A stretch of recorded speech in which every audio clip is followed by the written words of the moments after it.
What we'd like to do is have this microphone get passed around from breakout group to breakout group so that you can give a report of the ideas or recommendations that came out of your discussion. And Emily, you're going to write things down on the easel here so that we can try to synthesize things, right? So why don't we start with the U.S. government response, and that would be you. Yeah. Maybe.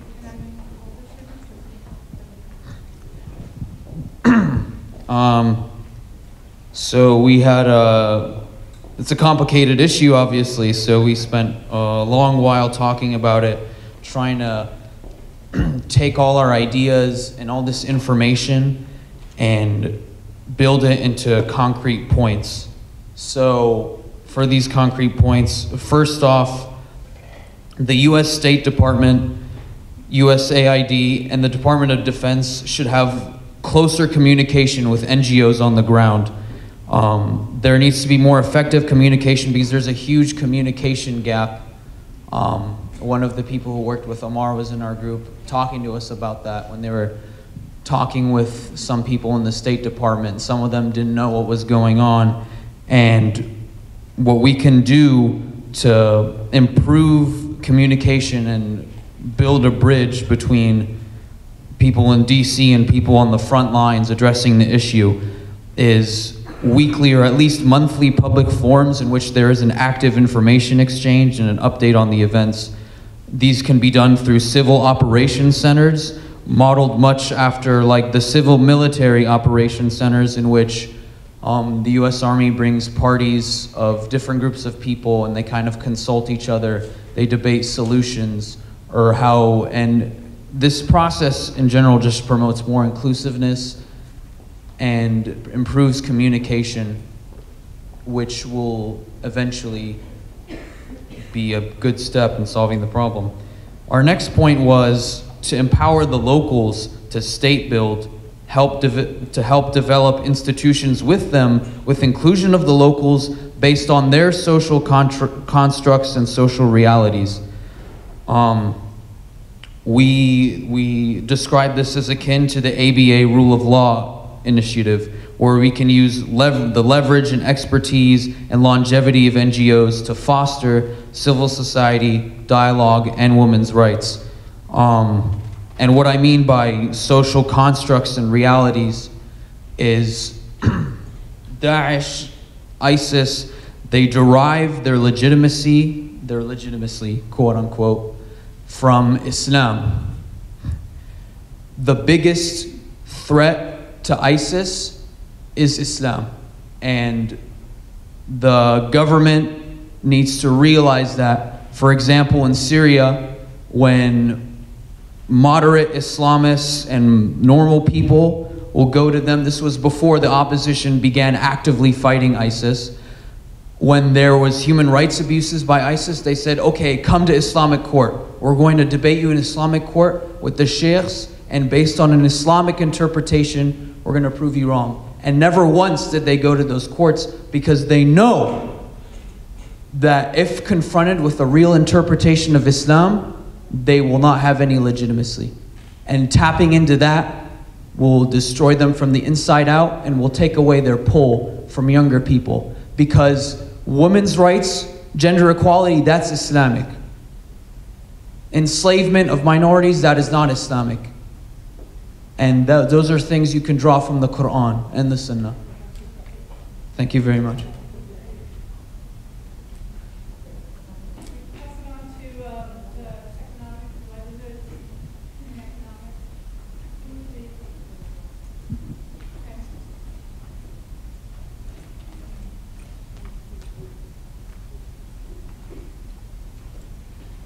So in our economic livelihoods discussion, we considered the economic needs of this crisis from 3 different perspectives.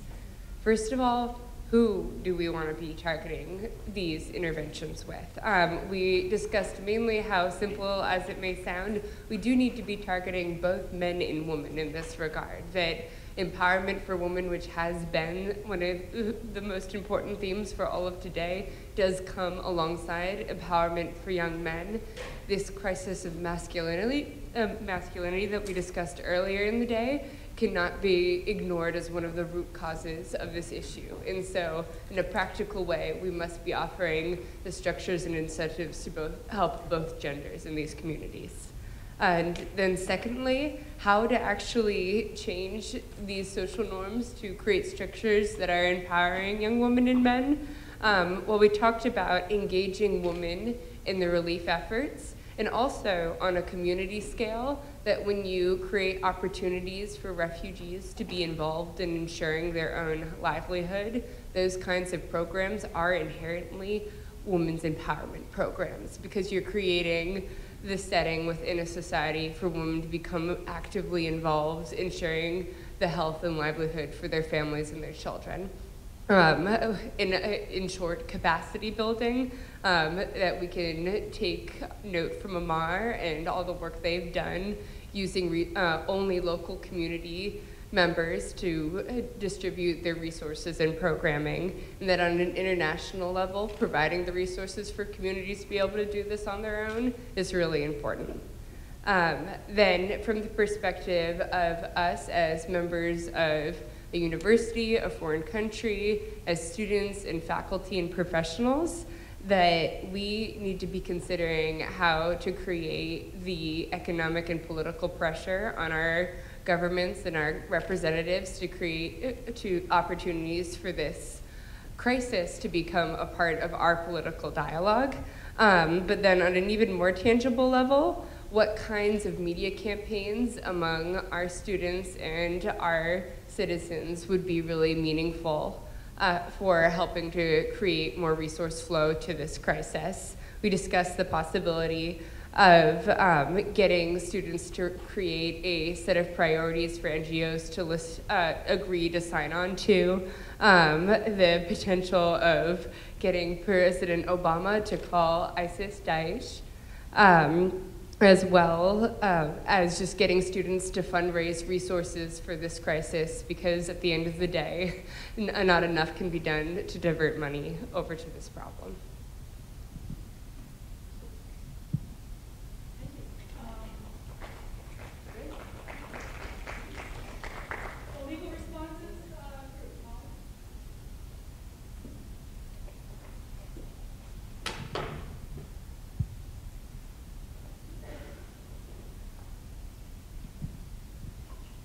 All right, we're the Legal Responses Group, and we talked a lot about just the lack of legal services, in particular with the IDPs in Kurdistan.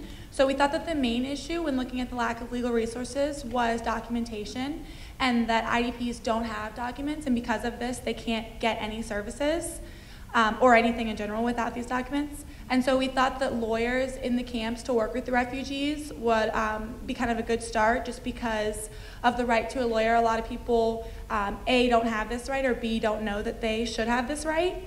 And so we thought another good way to do this would have mobile free legal clinics, so that you have a sort of tangible legal help.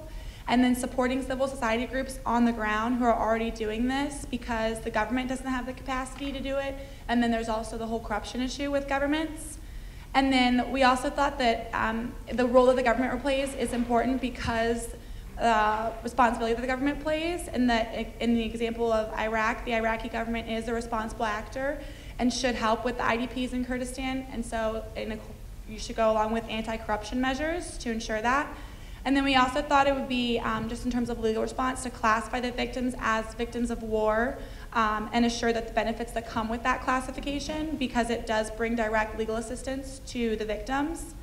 And then also, we thought that education was a really important part of the legal response, just because of the need to understand the core concepts and issues in the conflict. And so we thought that we should translate this kind of information and understanding to law enforcement officials, like police, lawyers, and judges. But it's important that this comes from the grassroots level, and that education is the key, because we want to incorporate the younger generation, because they're the key to the future, and that they're the group that can be most likely impacted by new ideas. And so we could pressure educational institutions to pass this information on to their students. And so we also thought that it was important to, when addressing this issue and the legality of it, to think about the future of it, because although there is an immediate need, we need to think about the future in order to have lasting impacts. So we thought it would, brought up the idea of a needs assessment to kind of see what the victims there need and if they're ready to report, and if not, what would make them ready to report. And so assessing what laws are there and utilizing those laws strategically so to have an impact on the survivors. And then what we can recommend as an international community and look at the groups that are there now in order to have more of a lasting impact.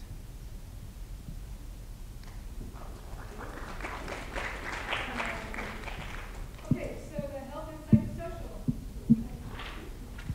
Hi everyone, my name is Anna, and we ended up mostly focusing on the psychosocial aspect in our group. Having an hour, it's really hard to get further than that. And we began our group with a question of who should we focus on, because obviously there are many, many levels of people who need help in this situation. And in our discussion, we did end up focusing mostly on survivors who had directly experienced attack or who had lost family members through the actions of Daesh.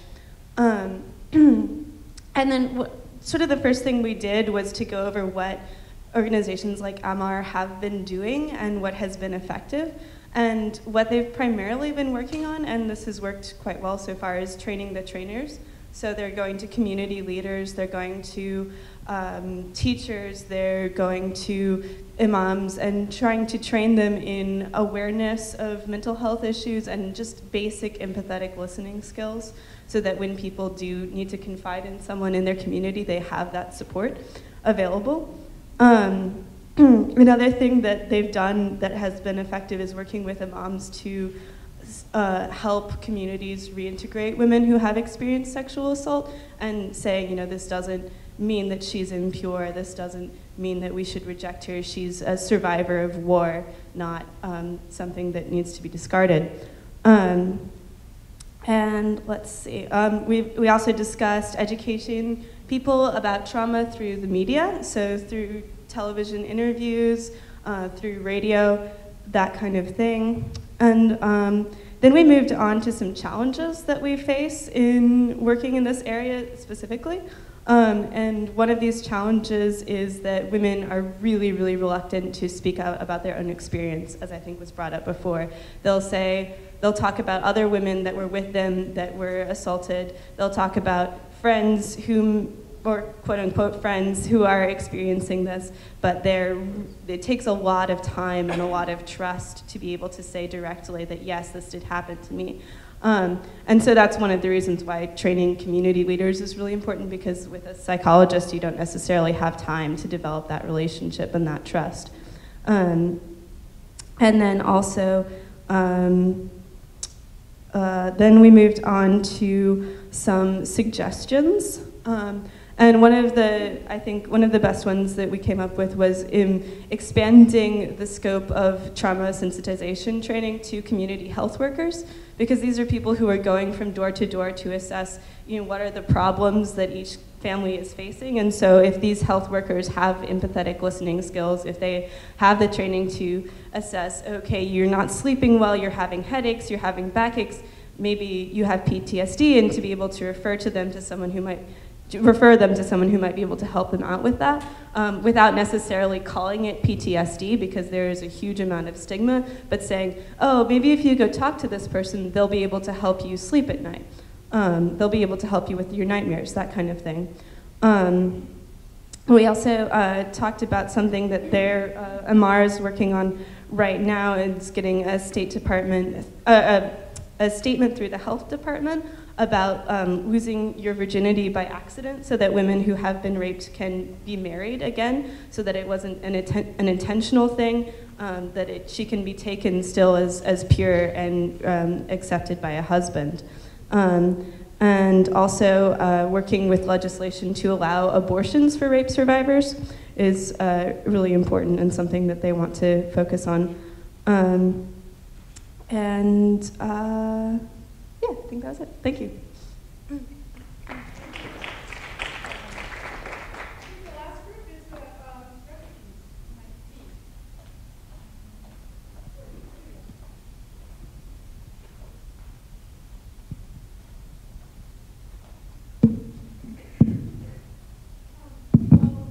first started off talking about how difficult this problem is to define.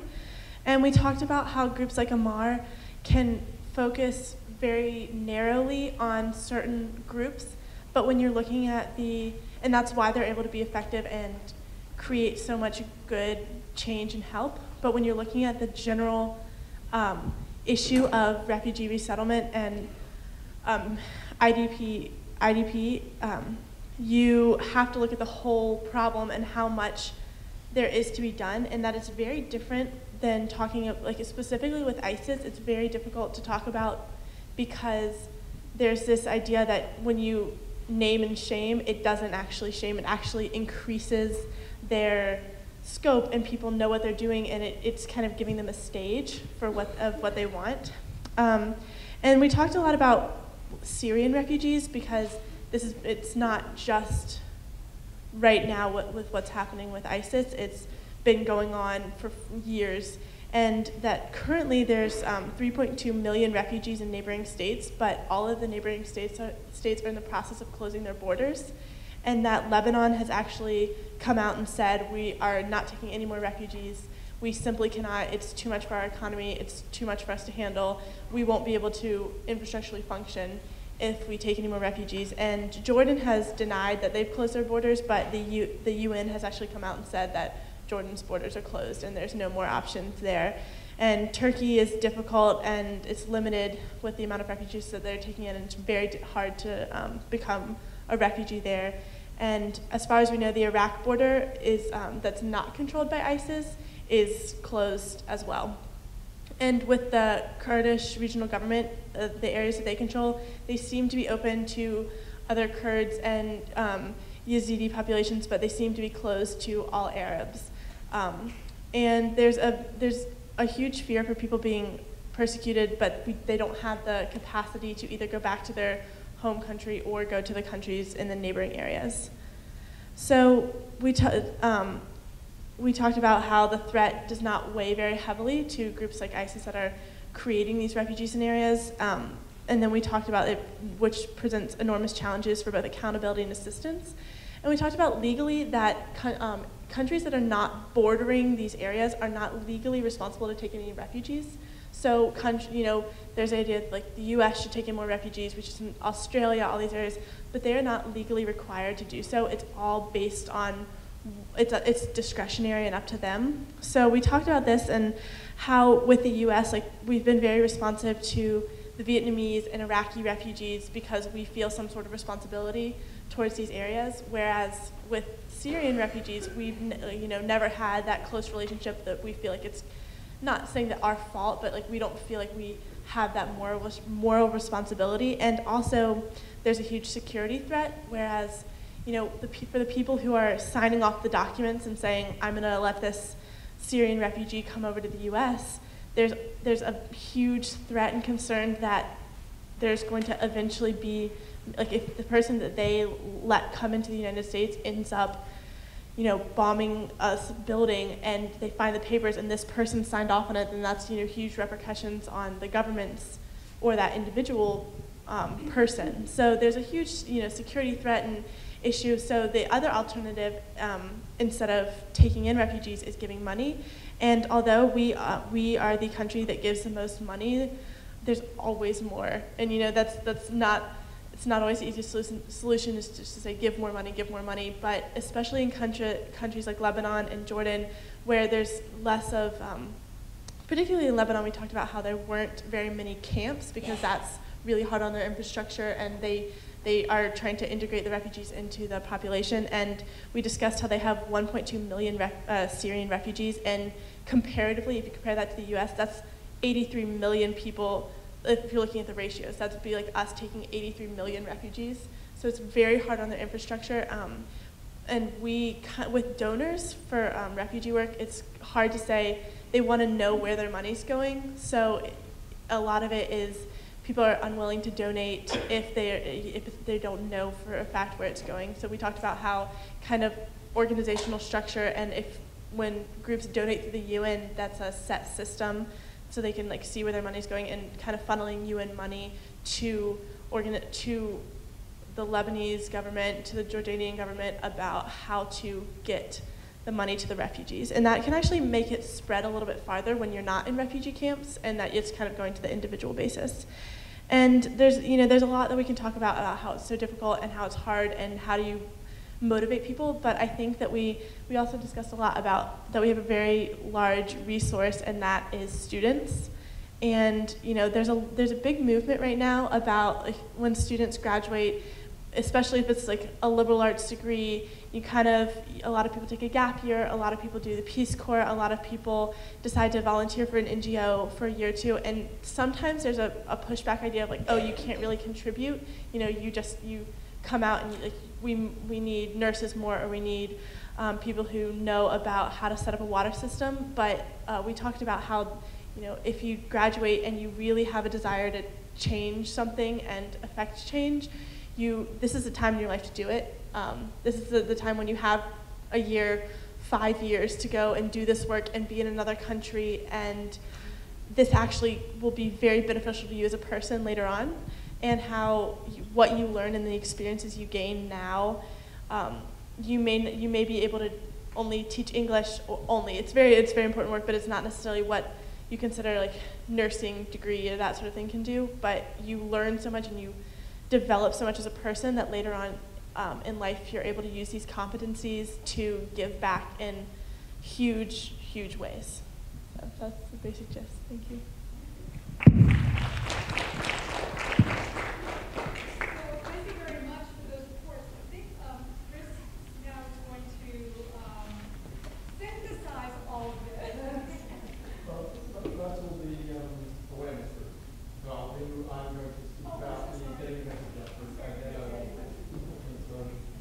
Is this one working? Yes. So the final group, sorry, I need to rearrange everything on here, was getting the message out. And we had, in some ways, the broadest remit of any group. We were having to start from ground zero as to where do we want to be putting this messaging, who are we targeting, and what is it that we want to say. And there are a couple of things that came through as we discussed this further. One, which I will attempt through the poison chalice I've been given to synthesize shortly, is to synthesize today, to say what is the message that we all want to take away from today's conference. We've heard a lot of fantastic views and tried to tackle this colossal problem. It's not going to go away anytime soon. So I will finish with that. But some other individual areas that we came to talk about, I will just pull up now. Find the right one. Okay. One of the biggest things, and it has come up today, is public awareness of the problems that we're facing has been really confounded by the public misunderstanding of what it is we're dealing with and who it is we're dealing with. And a huge part of that has been because we can't even decide what to call them. In the UK, IS is used for Islamic State. Over here, commonly, ISIS is the more common moniker, but the US government calls them ISIL. They have multiple different names, all of which lend some larger or lesser extent of legitimacy. And actually, I think the strongest resolution that came out of our group is that there should be a sort of public push and a really large rebranding effort to go with the term that the Iraqi ladies have used, the Daesh. It's demeaning, it's condescending, and it really actually gets to the heart of what this movement is. And it is a bunch of terrorists who are using Islam, by and large, as a cover for their efforts. So there was a really strong push to particularly deny them the term Islamic State, to actually go with Daesh as much as possible, and to make a concerted push with media, with government, with NGOs, to try and use that term. It's a subtle distinction. So I'd have to ask the Iraqi ladies what the original meaning of Daesh. But for you, it's more of a demeaning term. Yes. Mm-hmm.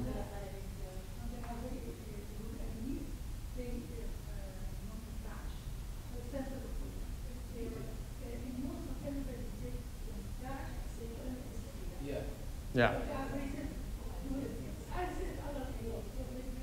Mm-hmm. There we are.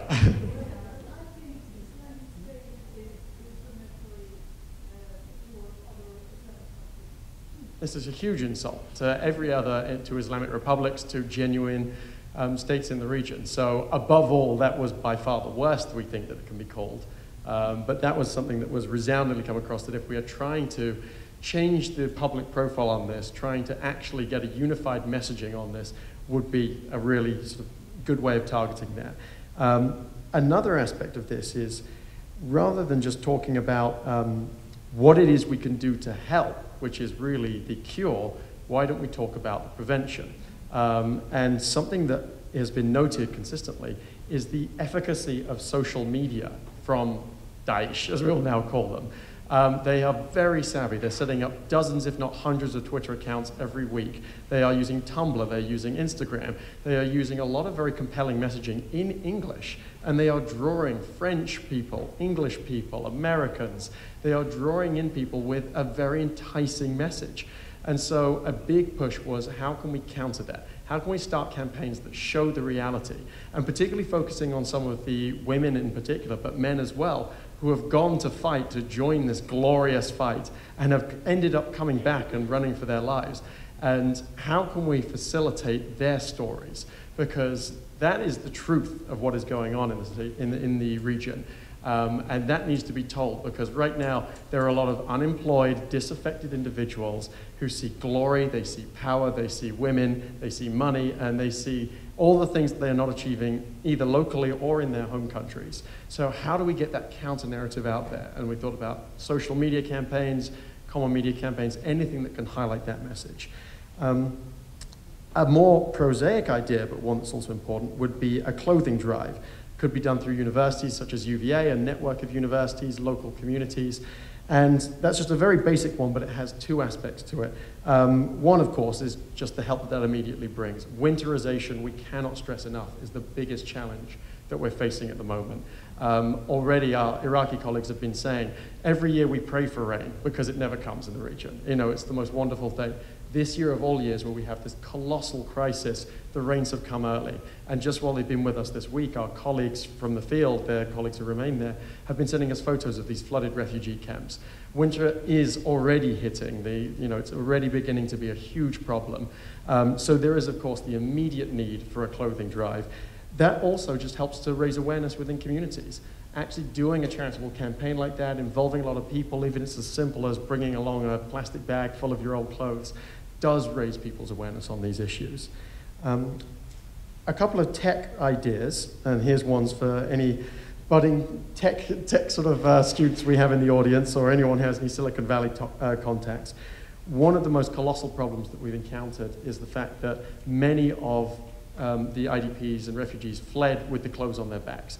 They don't have documentation, they don't have passports, and as a result, they're not entitled to government benefits and services. So one idea was, is there any way of creating some sort of app, some sort of ID database, something where people could securely store, but then later access their details? India has been able to create and is rolling out an ID database for its entire population, over 1 billion people. There are innovations like this out there. Just something that, none of us are techie enough to have taken this far enough down the road, but an idea that we thought might have some traction. As I think it was Kathleen was saying to us in the group, when we had hurricanes in DC, we were told, pack your emergency go-to bag. And so what did everyone do? You put your passports in a Ziploc bag. And how ludicrous is that in this day and age, even we in the West are packing our identification. Surely there's got to be something somewhere where this can be stored in a better way. Similar and related would be the creation of potential networks. We looked at Relief Web as a website that is already a sort of clearinghouse for NGOs to collaborate and data there. But other forms of coordination software, not just what are NGOs doing on the ground together, but also how can we support victims? How can we ensure that people are getting the help that they need, that somebody who needs psychosocial support, somebody who needs medical support, but the charity that they have been taken in with sort of isn't able to provide that. How can we get them to the right people? And finally, an idea from the US Institute of Peace, peace games. This is similar to Model UN. It's where you put groups of young people in a room and you get them to go as blue sky thinking as possible on a challenge of the day. So they will get together and they'll be given a task at the beginning of the day, and they will say, okay, let's come up with as many solutions. You have to debate those solutions, you have to test them against each other, and it's the kind of thing where we might be able to get some original thinking from this. So those were the ideas that came out of the awareness group. Now the poison chalice part of trying to summarize what has been a wonderful day. And I do want to first of all thank so many of our speakers, our panelists. This has been an even better discussion than we had possibly hoped for. All of our co-conveners, Dina Hurwitz for her wonderful work on the breakout groups and preparing our panelists. And to the Presidential Precinct, to Morven, to the UVA Women's Center, it really has been a fantastic collaboration, and we hope that there will be much follow-up from this. Now, I'm not just stalling. There are a few overarching thoughts that I have, and I might need to pull that up again. So I think we started the day by discussing that the family and the community, particularly in the Middle East, but across the world, are really the basic unit of any society. And what we're seeing from the Daesh is a very mechanical, targeted approach in order to really destroy society, because they are, in their way, quite sincere in their desire to create a state. And how do you do that? You commit genocide, you ethnically cleanse, you clear the territory, and then you form the state as you would want it, ideally in your own eyes. And I think that also we have to recognize that many people fighting the Daesh are in their way sincere, deeply misguided in terms of their interpretation of Islam, but sincere in their belief that what they are doing is within the name of Islam. Now that is that is a severe problem. And it stems from years of brewing conditions within the region, but also within Western countries. We see how many Western fighters have been attracted to this. And it's economic disaffection, it's disempowerment within their own communities. And I think the best quotes that for me came out from today were the fact that this is a metaphor for a larger crisis of masculinity. And that is a crisis of religion, of masculinity, of ideology, and of politics. But most of all, that this is a crisis of power. It comes down to each man and each woman within their own household and their relative placement, whether that is from Jordan through to a small town in the USA.